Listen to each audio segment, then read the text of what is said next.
नमस्कार दोस्तों, आप सभी का स्वागत है रूह को कपा देने वाली हॉरर कहानी में।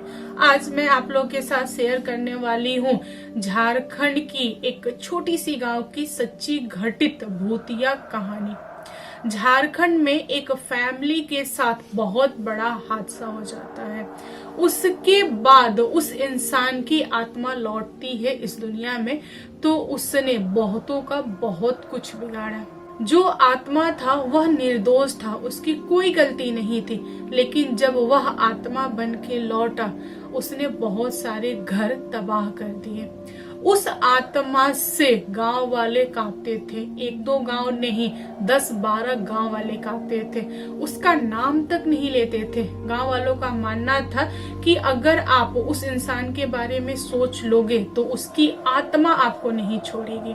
आज की जो कहानी है यह अंतर आत्मा को कपा देने वाली कहानी है। तो चलिए बिना देर किए कहानी को स्टार्ट करते हैं। दोस्तों, हम सभी को पता है कि पहले यानी कुछ समय पहले बिहार और झारखंड एक में था।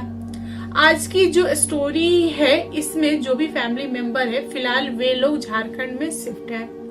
आज से 45 से 50 साल पहले की बात है। एक फैमिली में 4 मेंबर थे। लड़का जो था उसका नाम था जगदीश और उसकी छोटी बहन थी जो कि उससे 3 साल छोटी थी, उसका नाम था शांति। ये दोनों बच्चे अपने माता पिता के साथ अच्छी लाइफ जी रहे थे। दोस्तों, लड़का जो है जगदीश वह बहुत कम बातचीत करता है। वह लोगों से घुलता मिलता नहीं है। गांव वाले उसे पागल भी बोलते हैं। वह शांत रहना उचित समझता है। अगर कुछ कहना हो तो वह अपनी माँ से थोड़ी मोड़ी बात करेगा, वरना वह किसी से भी बात नहीं करेगा। गांव वाले हमेशा जगदीश को ताना देते थे। गांव वालों के अंदर ना अजीब तरह की जलन थी जगदीश से, जबकि जगदीश किसी के साथ कुछ भी उल्टा सीधा नहीं करता था। यहाँ तक कि वह गांव वालों से बात भी नहीं करता था। फिर भी गांव वाले बोलते थे कि जगदीश बेहतर होता कि तू कोई मठ पकड़ लेता या फिर मंदिर में चला जाता या दुनिया में निकल जाता। घर पे तू बेकार पड़ा रहता है। तू 18 साल का है और तू कुछ भी नहीं करता। तेरे माँ बाप कब तक तेरा बोझ उठाएंगे? थोड़ी तो शर्म कर। गांव वालों की बातें जगदीश को बहुत ज्यादा चुभती थी। जगदीश की छोटी बहन शांति वह लोगों से लड़ जाती थी। बोलती थी कि मेरा भाई है, जो मर्जी करेगा, वह कुछ काम नहीं करेगा। तुम लोग होते कौन हो बोलने वाले? माना कि जगदीश किसी से कुछ नहीं कहता था, लेकिन गांव वालों की बातें उसे चुभती थी, उसको लगती थी। एक दिन उसने डिसाइड किया बिना किसी को कुछ बताए अपना घर और गांव छोड़कर भाग जाऊंगा। कहीं पे रहूंगा, कुछ करूंगा जो मेरा मन करेगा, लेकिन मैं यहाँ पे नहीं रहूंगा क्योंकि मेरी वजह से घर वाले भी सुन रहे हैं लोगों का ताना। उसने जैसा सोचा वैसा ही किया। उसने अपनी प्यारी बहन को भी नहीं बोला, ना ही उसने अपने माँ को बताया, किसी को कुछ भी नहीं बोला, घर छोड़कर चला गया। जगदीश की माँ बहुत दिनों तक उसका पता लगाने की कोशिश की, लेकिन उनको पता नहीं चला। बेचारी बहुत ज्यादा रोती थी, अंदर से तड़पती थी, लेकिन दूर दूर तक जगदीश के बारे में कोई नहीं जानता था। यहाँ पर शांति का एज हुआ और शांति की शादी हो गई। शांति अपने हस्बैंड के साथ अपने माता पिता के घर में रहती थी, क्योंकि शांति के ससुराल वाले उतने अच्छे नहीं थे। प्लस शांति के घर पे यानी उसके मायके में कोई नहीं था जो उसके माता पिता की देखभाल करे, इसीलिए वह यहाँ रह के उन लोगों की सेवा करती थी। शांति की जिंदगी अच्छे से कट रही थी। दोस्तों, कुछ साल बाद जगदीश लौटा अपने घर पे। उसने गेरुए कलर के कपड़े पहने हुए थे और भिक्षा मांग रहा था। भिक्षा मांगता था, लोग जो भी देते थे बस वही खा के अपना गुजर बसर करता था। और वह पहुंचा अपने माँ के पास तो उसने अपना कपड़ा फैला के बोला माँ को कि माँ भिक्षा दो। जैसे ही जगदीश की माँ ने अपने बेटे को देखी, उससे लिपट के लगी रोने और बोली कि बेटा तू लौट आया है, अब मैं तुझे जाने नहीं दूंगी, तू यहीं पे रहेगा। तब जगदीश मुस्कुरा के बोला कि नहीं माँ, यह संभव नहीं है। मैं जोगी हो गया हूँ। जोगी का मतलब होता है कि वह दुनिया में रहते हैं, उनका कोई भी अपना घर नहीं होता है। वह लोगों की सेवा करते हैं और जो कुछ भी उन्हें मिल जाए लोगों के द्वारा वही खा के गुजर बसर वगैरह करते हैं। मेरा कोई एक ठिकाना नहीं है। अगर तुम कहोगी तो मैं तुम्हारे यहाँ 1 से 1.5 सप्ताह रहूंगा, उसके बाद मैं चला जाऊंगा, लेकिन मैं यहाँ पे नहीं रह सकता। माँ तुम समझो इस बात को। शांति ने अपने भाई को देखा तो वह भी भाई से लिपट के रोई। पूरे घर वाले रोए उनको मनाने के लिए। दोस्तों, मैंने सुना है कि जो भी इंसान जोगी बनता है उसको अपनी पूरी जिंदगी में एक बार अपने गांव घर आना होता है, माँ से या फिर घर वालों से भिक्षा लेना होता है, तभी जाके वह पूरी तरह से यानी पूर्ण रूप से जोगी बन पाते हैं।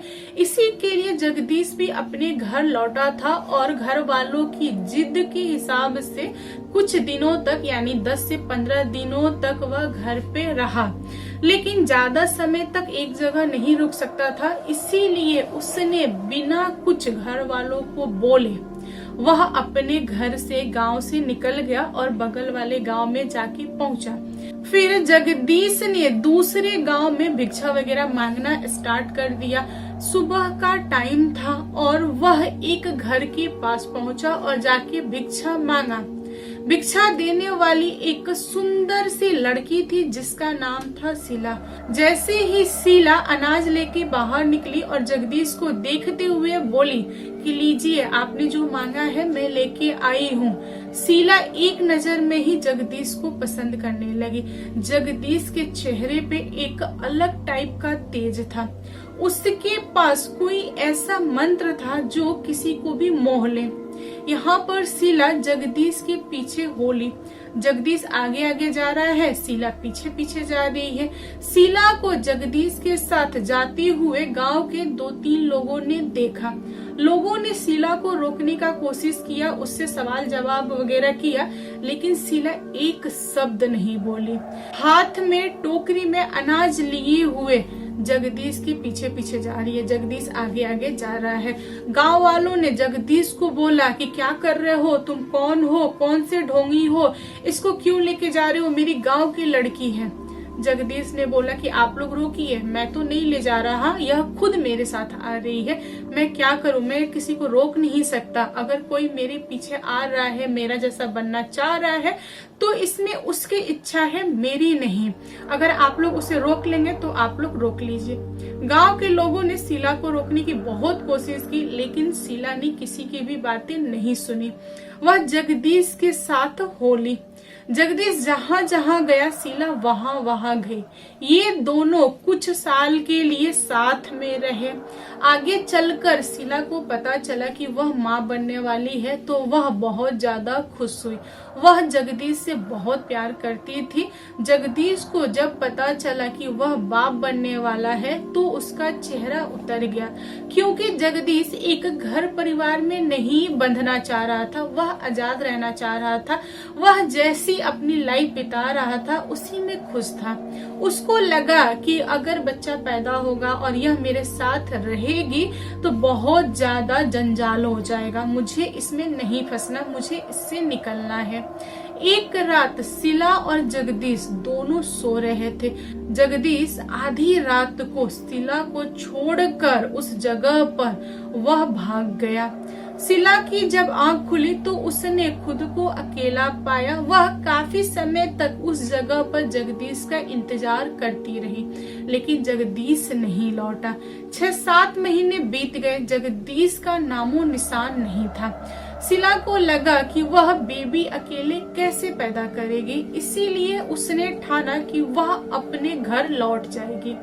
शीला को उसके घर का एड्रेस याद था, इसीलिए वह अपने घर पहुंची। दोस्तों, जब शीला गांव पहुंची तो गांव वालों को और घर वालों को जैसे ही पता चला कि वह लड़की प्रेग्नेंट है बिना शादी की, तो पूरे गांव वाले शीला को ताना दे रहे थे, उसके घर वालों को उल्टा सीधा बोल रहे थे। शीला के घर वालों ने भी शीला को बहुत ज्यादा डांटा।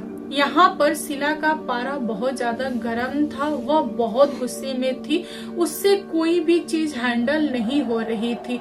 उसने ध्यान नहीं दिया कि वह 7 महीने की प्रेग्नेंट है। उसने क्या किया कि रात में खुद को लटका लिया।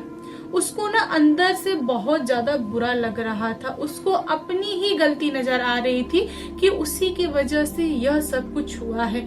आज मैं अकेली हूँ तो गांव वाले इतना बोल रहे हैं, अगर कल को मेरा बच्चा हो जाएगा तो गांव वाले उसे नहीं छोड़ेंगे, बहुत ही ज्यादा गंदा बोलेंगे, तो बेहतर है कि हम दोनों इस दुनिया में ना रहें। शिला की यह गलत कदम घर वालों के ऊपर बहुत ज्यादा भारी पड़ा।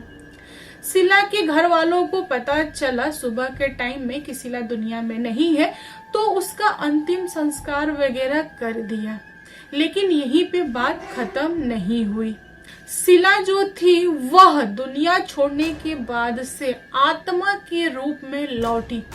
उसने अपने घर वालों को परेशान करना स्टार्ट कर दिया, प्लस गांव वालों को भी नहीं छोड़ती थी, क्योंकि गांव वाले भी दोषी थे उसको मारने में, उसके बच्चे को मारने में। वह बहुत ज्यादा खूंखार बोल लो आप, उस टाइप की वह हो गई थी। गांव में एक एक इंसान को वह पकड़ती थी। गांव वालों के पास कोई चारा तो था नहीं। गांव वाले क्या करते थे कि जब भी शिला किसी के ऊपर आए, खेलने लगे या फिर किसी चीज की डिमांड करे, तो तांत्रिक को बुलाकर उसको झड़वा फुकवा देते थे। फिर कुछ समय के लिए शिला शांत रहती थी, फिर बाद में किसी और को पकड़ लेती थी। मतलब पूरा का पूरा गांव उससे परेशान था। जो भी तांत्रिक झाड़ने फूकने आता था वह शिला को पकड़ नहीं पाता था। धीरे धीरे 2-3 महीना कटा। शिला के जो घर वाले थे उनको छोटे से बच्चे की रोने की आवाज सुनाई देने लगी।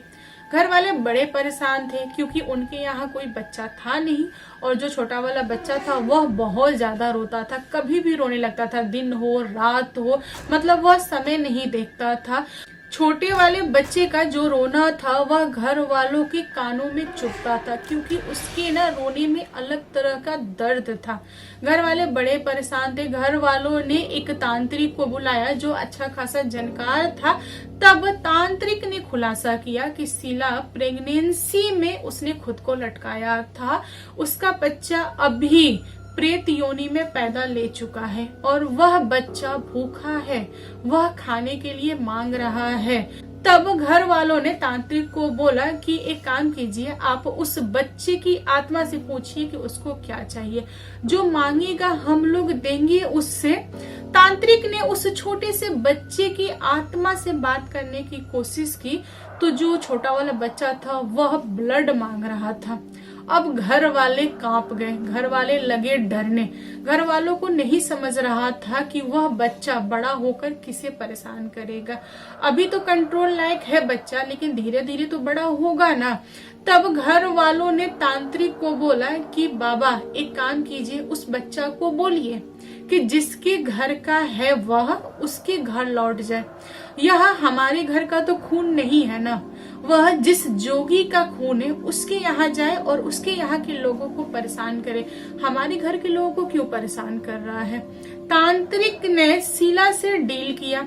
शिला बोली कि ठीक है, मेरा जो बच्चा है वह अपने घर लौट जाएगा, लेकिन उसका घर कौन है, उसका बाप कहाँ का रहने वाला है, ये आप लोग पता कीजिए और मुझे बताइए, मैं अपने बच्चे को वहाँ छोड़ के आ जाऊंगी। यहाँ पर घर वाले थोड़ा सा खुश हुए। घर वालों को डर था कि बच्चा बड़ा होगा तो उनको छोड़ेगा नहीं। शिला तो खैर कंट्रोल लायक थी, लेकिन जो छोटा वाला बच्चा था उसकी तो कोई भी गलती नहीं थी, वह निर्दोष था और उसने प्रेत आत्मा का रूप धारण किया था। फिर घर वालों ने कुछ दिनों के अंदर ही जगदीश का पता लगा लिया कि उसका घर कौन सा है।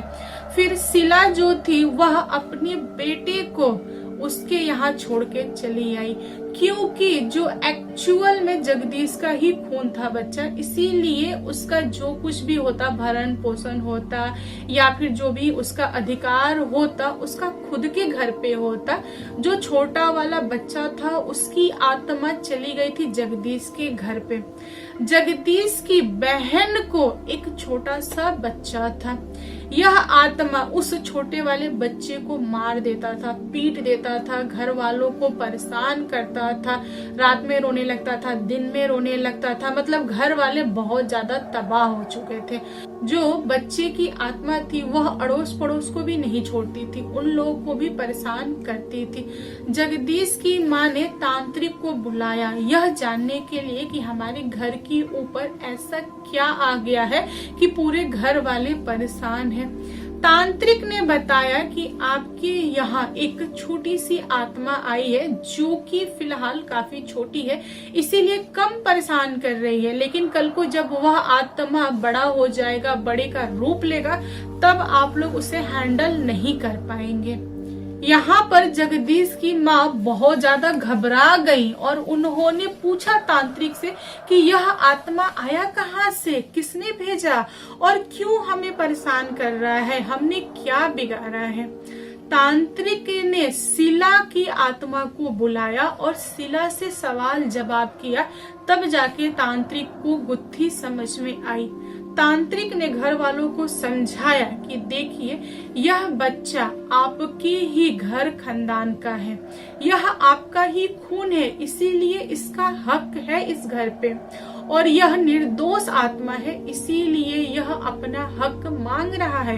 अगर आप लोग दे देंगे तो ठीक है, नहीं देंगे तो यह छीनेगा, और इस प्रोसेस में जो लोग भी उसके हत्थे चढ़ेंगे वह दुनिया छोड़ देंगे, क्योंकि बहुत ज्यादा खतरनाक है और आत्माओं को सेंस नहीं होता है कि वह क्या कर रही है। यहाँ पर शांति डर गई थी। शांति बोली कि माँ, हम तुम्हारा घर छोड़ के जा रहे हैं, हम अपने ससुराल में रहेंगे, यहाँ नहीं रह सकते, वरना यह आत्मा मेरे बच्चे को मार देगा। फिर तांत्रिक ने शिला की आत्मा और उस छोटे वाले आत्मा से डील किया। उसने उन दोनों को समझाया कि देखो तुम लोग इस दुनिया में नहीं हो, इसीलिए तुम लोग खेत वगैरह नहीं ले सकते, खेत वगैरह का अनाज नहीं खा सकते। अगर तुम लोगों को कोई चीज चाहिए तो तुम लोग डिमांड करो, इच्छाएं पूरी होंगी, लेकिन कहाँ संभव है कि तुम लोग खेत की जुताई वगैरह करोगे, अनाज खाओगे। फालतू में घर वालों को परेशान करके कोई फायदा नहीं है। फिर तांत्रिक ने उस आत्मा को समझाया कि देखो बेटा, तुम अभी इस दुनिया में नहीं हो, बेहतर है कि तुम एक जगह ले लो, वहाँ पे रहो। तुम इस घर के आत्मा हो तो तुम्हारे लिए पूजा पाठ चढ़ाव सब दिया जाएगा, और तुम्हें कुछ भी चाहिए रहेगा तो तुम सपने में आके इन लोगों को दिखा देना, बता देना, तुमको वो चीज दे दिया जाएगा। आखिर घर वालों को परेशान करके क्या करोगे? ये जो घर में बूढ़े लोग हैं इनकी सेवा कौन करेगा? शांति है तो देखरेख करेगी। तो एक काम करो, तुम इन लोगों का पीछा छोड़ दो। तांत्रिक ने बहुत ज्यादा रिक्वेस्ट किया, मेहनत किया, और तब जाकर उस छोटे से बच्चे की आत्मा के लिए एक स्थान दिया गया। उसके बाद उस आत्मा को चढ़ावा वगैरह देने लगे घर वाले, तब जाकर वह आत्मा शांत हो गया। लेकिन शिला की जो आत्मा थी वह अपने घर लौट आई थी, और वह अपने घर वालों को, गांव वालों को पहले जैसे ही परेशान करती रही। और यहाँ पर जगदीश का दूर दूर तक कोई खोज खबर नहीं। जगदीश कहाँ रहता है, क्या करता है, किसी को कुछ भी पता नहीं। दोस्तों, शांति ने अपने माता पिता की सेवा की, और शांति का जो घर परिवार था, उनके बच्चे, फिर उनके बच्चे, धीरे धीरे वे लोग बढ़ते गए और किसी को कोई भी प्रॉब्लम नहीं हुआ। तो दोस्तों, इस पर आपका क्या कहना है कमेंट करके बताइएगा। कहानी पसंद आए तो प्लीज लाइक एंड शेयर कीजिएगा, और मेरे चैनल पे न्यू आए हो तो चैनल को सब्सक्राइब करना। Thank you, bye bye.